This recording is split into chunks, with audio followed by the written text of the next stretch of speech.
Assalamualaikum warahmatullahi wabarakatuh. Waalaikumsalam. Mohon maaf, mohon izin Pak Jander selaku kepala dari SDN 267 Sungai Sawah 2, yang mana mohon maaf minta waktu sebentar.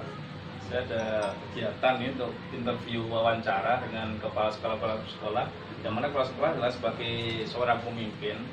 Kami sudah CGP itu ingin belajar banyak Pak, ingin belajar dan menggunakan mungkin pengalaman Bapak selama menjadi pemimpin nantinya dari kepala sekolah. Karena semakin lama kok pemerintah menuntut guru, apalagi CGP itu untuk menjadi seorang guru yang benar-benar sempurna Pak. Salah satu adalah mengambil keputusan yang bernilai kebajikan. Ini ada beberapa pertanyaan, mohon dijawab dengan tegas Pak, dengan singkat saja, tidak masalah. Tidak ada jawaban benar atau salah, tapi tidak membenarkan atau menyalahkan jawaban Bapak. Yang penting saya tahu, intinya kami tahu pengalamannya. Yang pertama, mohon maaf Pak, di sekolah tentu sebagai pemimpin Bapak pernah mengalami kejadian atau kasus-kasus Pak, yang mana kasus itu nanti akan masuk ke dalam rujukan moral atau dilema etika. Mungkin pernah Pak, mungkin di yang berhubungan dengan dilema etika pernah Pak? Ada Pak? Terima kasih. Waalaikumsalam warahmatullahi wabarakatuh. Sigit, Iya. kami sebagai kepala sekolah SD 267 itu kasih juga sudah berkunjung ke sini kan? Ya Pak. Menyaksikan program-program CGP itu sedang bergerak, mudah-mudahan berhasil, sukses. Nah, jadi di sini yang sudah ditanyakan tadi untuk itu untuk dilema etika tadi, ya, contohnya seperti siswa pindahan dari pondok pesantren itu pindah ke SD yang kami pimpin, SD 200 sementara ya yang dibawanya ke SD 267 itu cuman badan doang, ya boleh katakan badan doang kan, tidak ada administrasi yang ada yang dibentuk apa untuk kita minta seperti apa surat pindah itu tidak ada, lapor juga tidak ada, ya. Jadi kami sebagai pimpinan di SD 267 itu tetap mempertimbangkan itu kalau umpamanya anak itu tidak bisa terima, nah itu apa namanya itu bagaimana nasibnya. Sementara itu ilmu yang akan diperolehnya itu ya, wajib untuk didapatkan. Jadi tetap kita terima. Jadi sementara itu kami apa namanya itu berikan statusnya sebelum suratnya sampai ataupun sebelum suratnya selesai itu titipan untuk belajar, untuk belajar.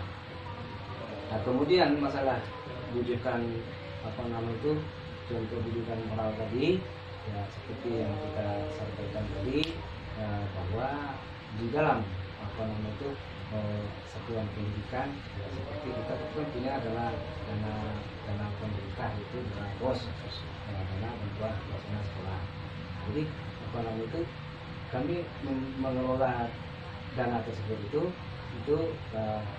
ada apa namanya itu bendaharanya yang pegang dana BOS tersebut. Kemudian saya memberikan tugas kepada apa namanya itu bendahara itu untuk menyelesaikan program-program sesuai dengan berkas yang kita buat dari tahun untuk menyelesaikan apa namanya itu kegiatan yang namanya apa namanya itu membuat lapangan tenis meja ataupun membuat lapangan akal. Kami sediakan di sana itu 3 juta. Ternyata di situ apa namanya itu dana yang dikeluarkan itu cuma 2 juta, berarti masih ada sisa apa namanya itu 1 juta. Sementara di apa namanya itu di dalam makalah itu dalam satuan pendidikan itu di catatan guru itu meminta kepada kita sebagai pimpinan itu untuk apa namanya itu untuk dijadikan untuk ke apa namanya diarahkan ke yang lain ataupun untuk makan bersama. Jadi ada suatu persoalan yang tidak jadi kita jadikan saldo kas. bisa kami simpulkan Pak bahwa yang pertama tadi benar Pak masuk ke dilema etika yang tidak ada yang bisa nggak ada yang bersalahnya sebenar-benar kan. Yang Bapak utarakan tadi termasuk dalam rasa keadilan dan kasihan Pak. Dan yang kedua contohnya ya Pak betul Pak itu masuk ke bujukan moral yaitu antara benar dan salah. Benar untuk kita dilaksanakan. Kalau dilaksanakan mesti salah. Terima kasih Pak. Oh ya Pak ini tentang kasus di atas Pak yang mana tadi tentang dilema etika tadi. Kalau semisal ada kasus itu kira-kira Bapak kalau semisal memutuskan bagaimana? Apakah dengan tergesa-gesa atau dengan perasaan yang tenang atau dengan pertimbangan matang bagaimana Pak? Kasus maksudnya? Iya kasus di atas. Terima kasih untuk menyelesaikan kasus di apa namanya yang ada di sekolah. Ya, jadi kalau kami memutuskan sesuatu atau mengambil kesimpulan, itu yang pertama itu kita pertimbangkan terlebih dahulu. Bisa kita seorang pemimpin itu kan harus bisa mencari celahnya, bagaimana caranya. Dan hasilnya juga kita harapkan juga ini satu pertama kita lihat kadar apa namanya itu kadar kasusnya artinya ada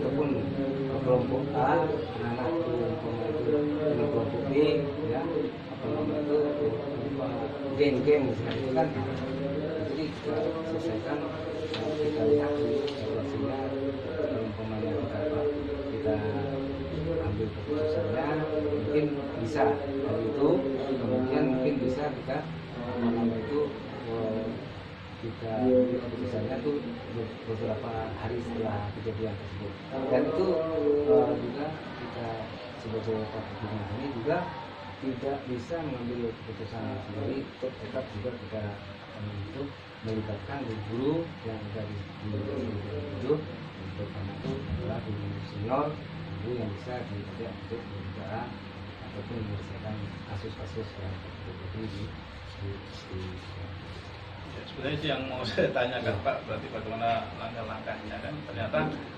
Bapak melaksanakan setelah diidentifikasi atau dicek siapa saja yang berkaitan terus melaksanakan diskusi dengan sama dengan sebenarnya pertanyaan selanjutnya Pak tapi terima kasih Pak sudah dijawab ya.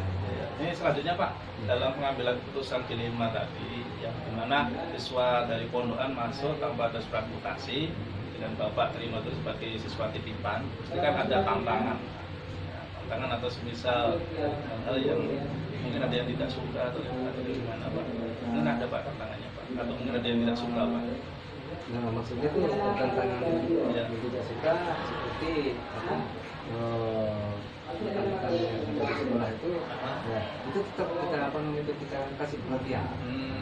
Jadi khususnya seperti guru yang ada di sini itu tetap kita kasih pengertian dan orang tua murid itu tetap juga apa namanya itu desak-desak untuk menyelesaikan komunikasi perpindahan. Jadi kalau umpamanya apa namanya itu orang tuanya tidak bisa menyelesaikan sendiri, nah itu kami berusaha menghubungi kepala sekolah tempat dia sekolah sebelum pindah di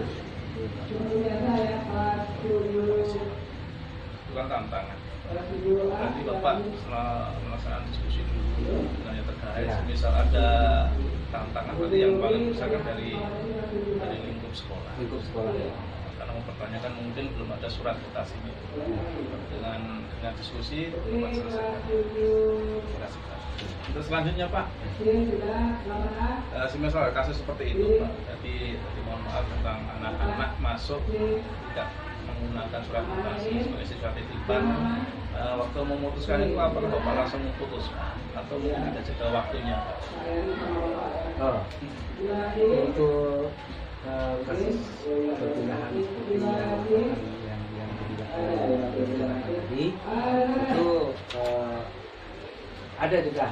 Karena itu seperti kita beri kesempatan kepada orang itu menyelesaikan administrasi itu umpamanya 2 minggu. Kita tanya lagi. Nah, sampai dengan 1 bulan. Nah, kalau sudah 1 bulan ya langsung saya sendiri yang menghubungi sekolah-sekolah. Nah, itu.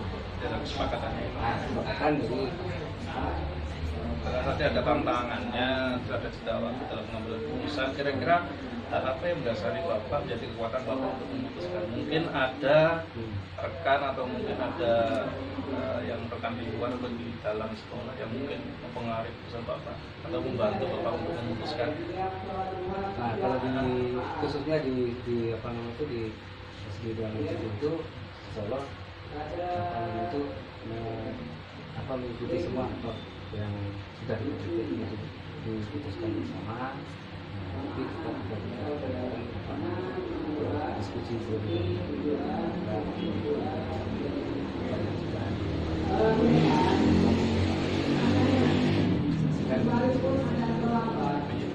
Terakhir Pak, ini mohon maaf, mungkin ada hal-hal yang mungkin bisa disampaikan kepada kami. Yang jelas kami ini TGP, ya biasanya nanti kedepannya juga ingin jadi guru yang sempurna seperti yang pemerintah harapkan. Mungkin ada hal-hal yang perlu sampaikan kepada kami mengenai pengambilan keputusan yang dinilai kebajikan. Ya, terima kasih Sigit. Saran daripada kami dianggap senior kan, ya apa namanya itu sudah ini kan, jadi kita juga mengikuti aturan yang digalakan oleh pemerintah sekarang. Segitu ini adalah calon pemimpin masa depan di bidang pendidikan khususnya di wilayah sendiri, umumnya di Indonesia. Nah, itu kita tetap mengikuti aturan-aturan yang sudah digariskan oleh Kemendikbud untuk kemajuan pendidikan di Indonesia. Kemudian memang juga sebagai apa namanya itu pimpinan nanti ya suatu saat itu ketika pimpinan kan jadi tidak ada istilahnya itu untung yang ada ya itu kan yang penting kita ikhlas ya, tugas kita sebagai seorang pemimpin atau seorang kepala harus ikhlas mungkin saja Pak Sigit bisa kami sampaikan. Terima kasih Pak atas waktu dan kesempatan kita untuk diskusi Pak. Saya banyak sekali ilmu dan pengalaman dari Bapak yang bisa kami serap. Insya Allah nanti kedepannya kami juga akan mengaplikasikan apa pengalaman yang dari Bapak sampaikan tadi, sebagaimana tugas kami sebagai guru penggerak atau nanti sebagai guru adalah paling tidak sebagai pemimpin pembelajaran, yang mana nanti di kelas ataupun di sekolah juga mungkin banyak kasus yang membuat kami berpikir kan antara aja atau tidak, tapi dengan pengalaman dari Bapak saya kira Bapak Isra bisa memutuskan. Terima kasih atas waktunya. Saya akhiri. Assalamualaikum warahmatullahi wabarakatuh. Waalaikumsalam warahmatullahi wabarakatuh.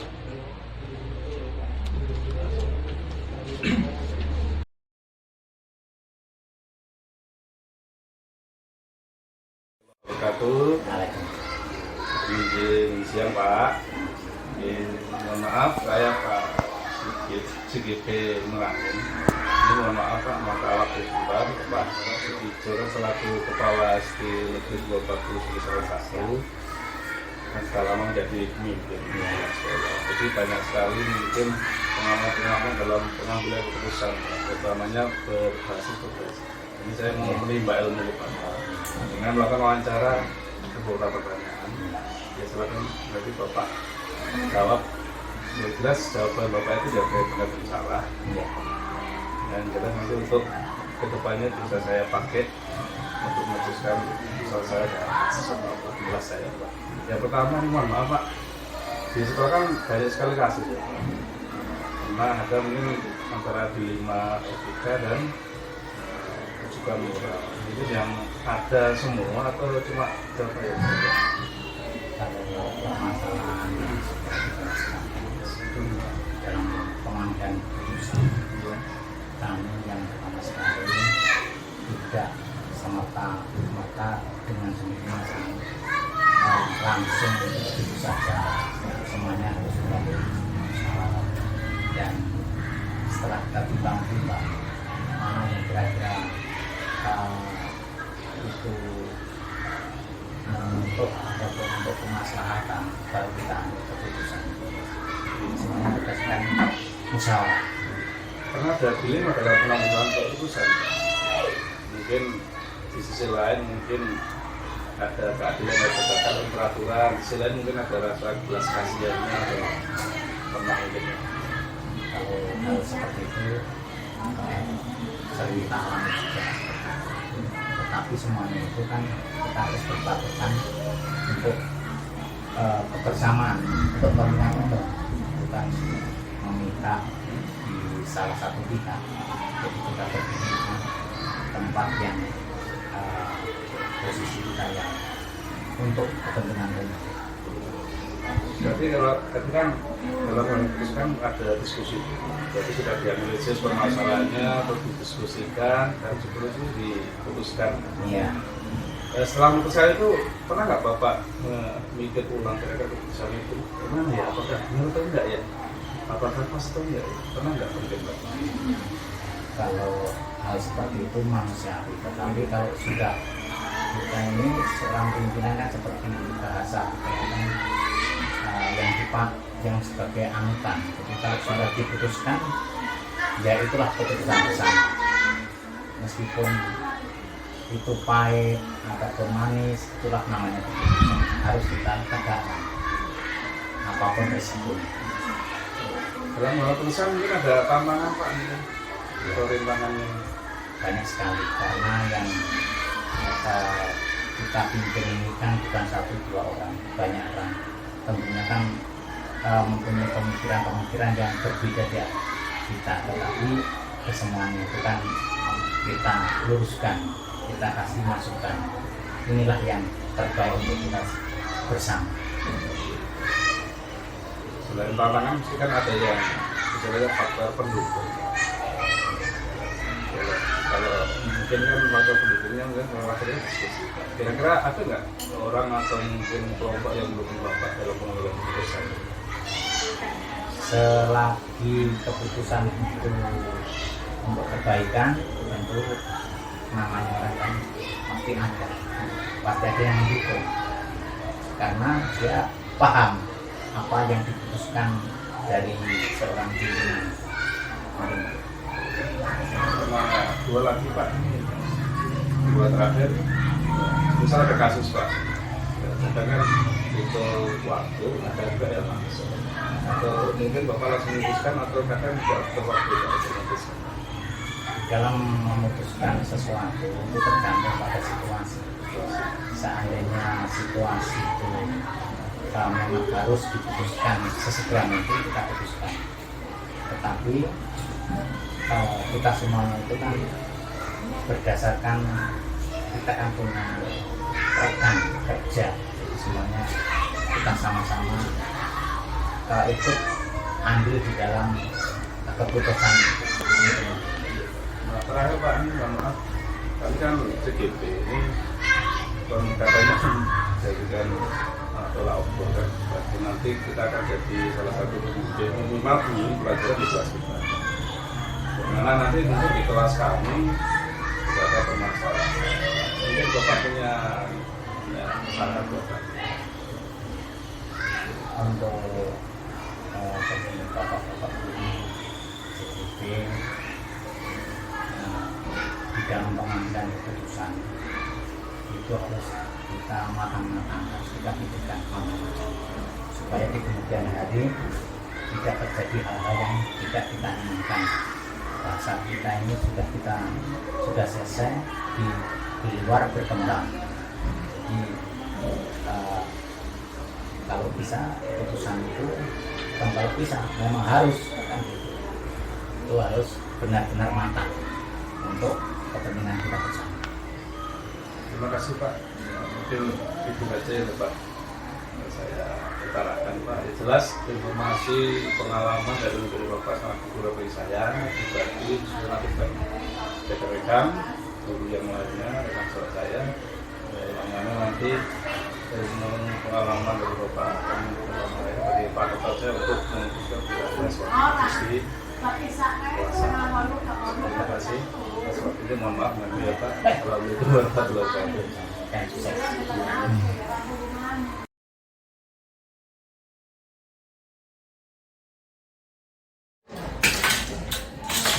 Assalamualaikum warahmatullahi wabarakatuh. Waalaikumsalam warahmatullahi wabarakatuh.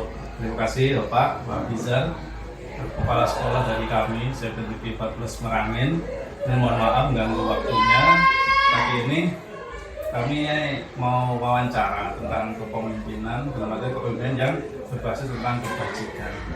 Yang mana kepemimpinan itu terbagi ada dua sebenarnya, Pak. Yang biasa kan menimbulkan dilema atau bujukan. Yang pertama dilema etika, yang kedua adalah bujukan moral. Dilema etika itu artinya benar dan benar. Kalau yang bujukan moral adalah benar dan salah. Contohnya mungkin di sekolah pernah ada peristiwa kan Pak, yang mana itu masuk di dilema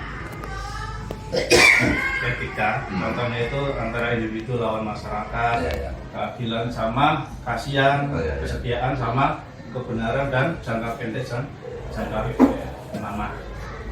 Ini pernah nggak kira-kira Pak di sekolah itu ada kasus yang membuat Bapak itu menjadi dilema? Nah, mungkin masalah guru atau masalah siswa. Terima kasih Pak Sigit tentang dilema yang antara kebenaran semuanya benar gitu ya. Tentang itu memang kita sering ketemu itu. Sebab kadang-kadang kita memang benar yang kita lakukan, tetapi kebenaran itu kan kadang-kadang belum tepat disampaikan kepada orang yang berdilema itu, ya kan? Untuk itu kami caranya memang harus menyampaikan seperti itu. Pertama, kebenaran kita yang hakiki itu kita tunda sedikit, tapi kita selalu menyampaikan dengan perlahan kepada orang yang berdilema itu, sehingga dengan lambat laun mereka bisa menerima kebenaran-kebenaran itu nantinya. Itu yang pertama. Yang kedua, mungkin usaha kami yang sederhananya memang kita harus ngobrol dengan mereka yang berdilema itu, diskusikan supaya kita nyambung. Mungkin kita mereka berdilema itu karena belum mengerti apa dilema itu sebenarnya, padahal keduanya benar itu kan. Kita contohkan mereka kadang-kadang menegakkan satu aturan terhadap siswanya memang benar, tetapi belum tepat dengan anak yang tersebut gitu kan. Nah itu saya contohnya, benar yang ditegakkan aturannya, tapi mungkin terlalu kencang, terlalu keras, jadi itu dilema bagi mereka ya kan. Semuanya benar. Nah untuk itu kita harus berdiskusi dengan mereka, ngobrol untuk menyampaikan itu. Alhamdulillah kalau kita sampai itu, orang kita akan mengerti nanti. Berarti lebih banyak ke dilema etika ya? Dilema etika. Dan soalnya pernah kan ada kasus Pak yang mana Bapak itu susah memutuskan antara dua. Contohnya mungkin kan masalah guru sertifikasi atau mungkin ada rasa keadilan sama kasihan, atau mungkin masalah siswa kan, mana siswa tersebut di sekolah lamanya kan, mohon maaf kurang etikanya kurang atau mungkin nakal, akhirnya diminta pindah dan pindahnya ke sini. Mungkin pernah Pak. Memutuskannya gimana itu? Itu memang ya, yang baik yang pertama, yang kedua kita sudah melakukan semuanya kan. Yang pertama antar guru. Kita guru itu saya selalu membagikan, memang tidak terbagi. Kita tuh kan ada tiga, kalau dari daftar penghasilan itu 3 model. Pertama orang sertifikasi, yang kedua PNS biasa, yang ketiga honor, ya kan. Kadang-kadang ketiganya itu memang menjadi dilema bagi kita untuk menyampaikan. Kalau kita menyampaikan, untuk menyelesaikan saya cuma coba membagikan dengan cara memisahkan. Kalau apabila menyampaikan yang khusus itu, kalau yang sertifikasi kita kumpulkan yang sertifikasi, kita sampaikan wah ini yang harus kita lakukan. Jangan sampai yang sertifikasi itu lebih rendah kinerjanya dari mereka yang ASN biasa dan yang honor. Jadi begitu pun dengan yang lainnya, yang SN, yang honor pun begitu. Kita motivasi mereka, yuk kita semangat, mudah-mudahan mungkin sekarang rezeki kita begitu, mudah-mudahan Tuhan, kita percaya Tuhan itu ada di balik itu untuk menyelesaikan itu semuanya. Jadi semangat itu penting. Jadi kalau dicampurkan terjadi ketersinggungan di situ, makanya kita harus pisahkan itu. Tentang anak juga begitu. Nah, bagi anak yang mau pindah, yang memang bandel di situ, bagi kita sekolah menengah itu kan mereka itu wajib untuk belajar di situ kan. Selagi mereka memenuhi standar syarat-syaratnya kita terima, dan atau kemungkinan untuk menyelesaikan syarat-syaratnya insya Allah kita terima itu. Dan bagi mereka untuk datang ke sekolah kita mungkin yang nakal, yang pindah, itu tugas kita untuk didik mereka itu aja. Terima kasih Pak. Selanjutnya Pak, sebenarnya kalau itu pengambil keputusannya, kalau kami di CGP kan ada 9 langkah, yaitu mengenali nilai-nilai yang bertentangan, terus ada juga menentukan siapa yang terlibat, ada juga menemukan fakta, juga dengan uji kebenaran atau mungkin benar atau salahnya, ada juga nanti resolusinya kayak mana, kira-kira resolusinya artinya tindak lanjutnya apa, untuk penyelesaian masalahnya kayak mana, terus nanti juga yang terakhir nanti nyampe ke refleksi, artinya mengulang kembali keputusan. Kira-kira dari 9 itu, misal ada permasalahan yang sering Bapak lakukan ke 9 itu, atau mungkin berapa langkah aja Pak? Kita biasa menyederhanakan. Kalau ada masalah itu kan menyederhanakan. Pertama ya mendata masalah itu apa itu